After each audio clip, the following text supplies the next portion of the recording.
Hello, everyone, and welcome to our discussion about financing, debt, mortgage, leverage, whatever you want to call it. 99% of all commercial real estate investments include borrowing money to buy the property. Now, commercial mortgages are very, very similar to traditional mortgages with a few very important key differences that we're going to talk about in this video. So the first thing that we want to talk about is amortization versus IO, which is interest only. Now, a traditional mortgage is a 30-year mortgage and it's fully amortizing, meaning at the end of that 30 years, your loan is entirely paid off. Commercial mortgages don't work that way. They are usually a 10-year loan that's amortized over 20, 25, 30 years, which means you're making payments as if you were going to pay off your loan in 30 years, but you're only going to be making the first 10 years of payments. Now, an IO loan means you're only paying the interest, so you're not paying down the principal of your commercial mortgage at all.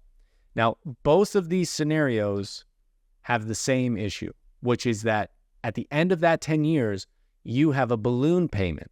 You have to pay back the bank the remaining or the total amount of your loan because your loan is not fully paid off. And in an interest-only case, it's not paid off at all. So you owe that entire amount back. So you can sell the property, or you can refinance, or you can come up with a tremendous amount of equity in order to pay off your loan, because you have to pay off your loan at the maturity date.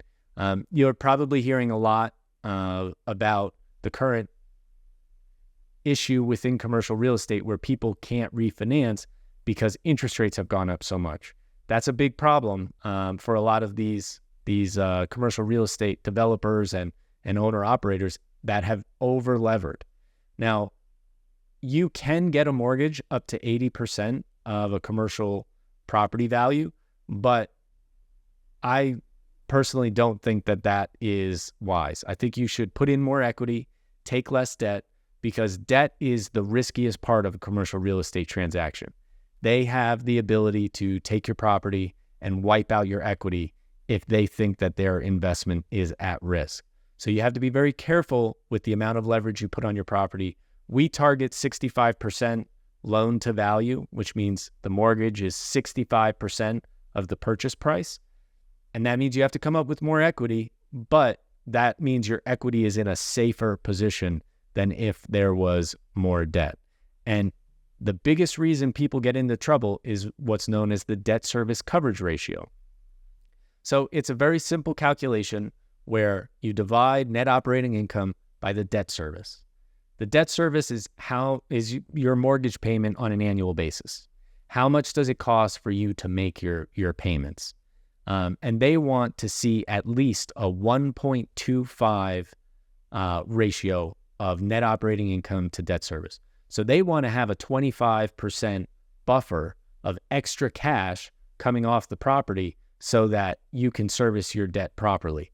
Now, you want to be well above that if you find a really great deal, but if you drop below that, you can fall under what's known as a technical default, which means the bank is now allowed to take actions to prevent a loss on the loan that they made. So they can do things as extreme as putting a receiver in place, which means they control the finances of the property and you get whatever they tell you get. I mean, that's a very extreme, but it does happen. The other thing that you need to consider when looking at the covenants, they're called covenants, and they are in your loan agreement. And if you fall out of favor of any of those covenants, the bank can take these actions. Now, you also want to know, is your bank going to sell your loan into a commercial mortgage-backed security? Because if they do that, there really isn't going to be anybody to call to negotiate with. So if your bank is planning on keeping your loan on their books, which you should ask them about, then you have a lot more options because you have someone to call. You can walk into the bank and say, I need to talk to somebody about my loan, et cetera, et cetera. So it's important to understand your debt service coverage ratio and the covenants associated with it and all of the other covenants, because you really don't want to fall out of favor with your bank, because they have a huge amount of legal options to protect their investment, which means you could lose a lot of money. The other thing to note is a lot of commercial mortgages will include some portion of IO, so maybe interest only for 2 years. And then after that 2 years, then your loan begins to amortize.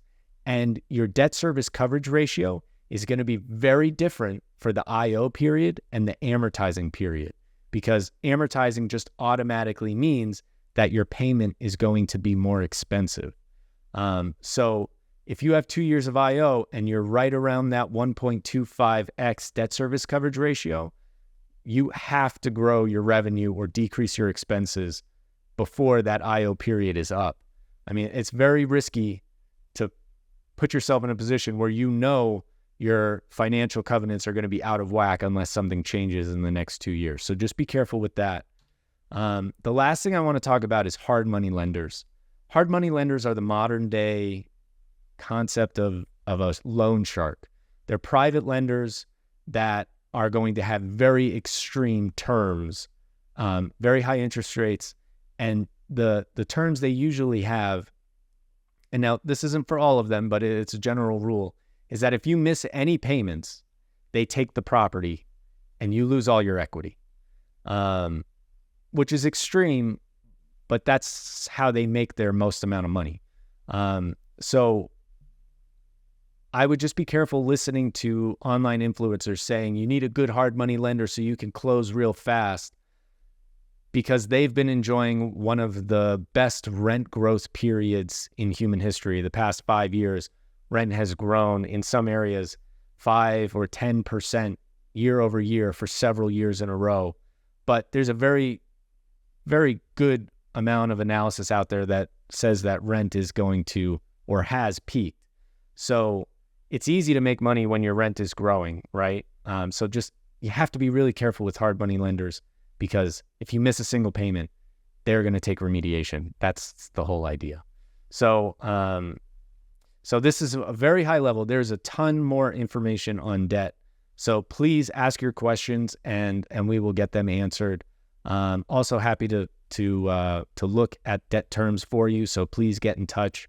And then the last video we're going to talk about is a wrap up about some few last thoughts about the amazing parts about commercial real estate. So thanks again for going on this journey with us through the Beginner's Guide to Commercial Real Estate Investing. And please let us know your thoughts. Please let us know how we can add value to your commercial real estate journey. And thanks again for being here.